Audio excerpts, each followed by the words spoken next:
ፄው ዘአጣሞ ለልሱህ አልጫውን ያለም ያጣፈጠው ጨው ውእቱ ኢየሱስ ክርስቶስ መጾር ቀሊል አሩት ሰናይ ውእቱ ኢየሱስ ክርስቶስ ልዝብ ቀንበር ቀላል ሸክም ኢየሱስ ክርስቶስ ነው እያሉ አባቶቻችን ሌሊት በዜማ ታጥቀው በሰዓታት የሚጠሩት።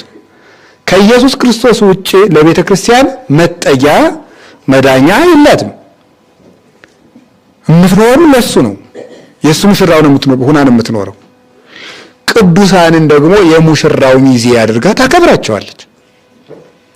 ለቤተ ክርስቲያን ዘቦቱ መራት መራዊ ውእቱ ሙሽራ ያለችው እሱ ሙሽራ ነው እንደተባለ ኢየሱስ ክርስቶስ የቤተ ክርስቲያን ሙሽራ ነው። ዋርኩሰ ለመራዊ የሙሽራው ሚዜ ግን የሙሽራው ደስታ ሲፈጸም ከቦ ይደሰታል።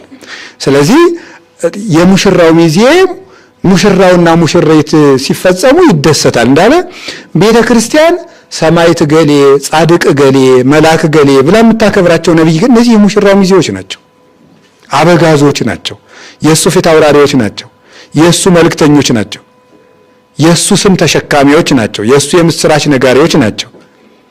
ከዚህ የተነሳ እነሱን ታከብራቸዋለች እንጂ እግዚአብሔር ሲደመር ቅዱሳን ሲደመር የሚባል አምልኮም ሃይማኖትም የላትም።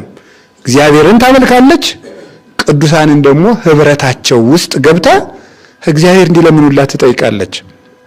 እንኳንስ ሩጫቸውን ፈጽመው ድል የነሱ ብርሃን የለበሱ ቅዱስ ዮሐንስ በራእዩ እንደተመለከታቸው ነጫጭ ለብሰው በበጉ ደም ታጥበው አየኋቸው እንዳላቸው ነጭ ለብሰው ምንም የርኩሰት ነጥብ ሳይገኝባቸው እድፈትን ሁሉ ድል ነስተው የሄዱት ይቅርና በዚህ ዓለም ጽድቅና ኃጢአት የሚፈራረቅበት አንድ ከፍ ያለ ሰው እንኳን ጸልይልኝ ይባላል።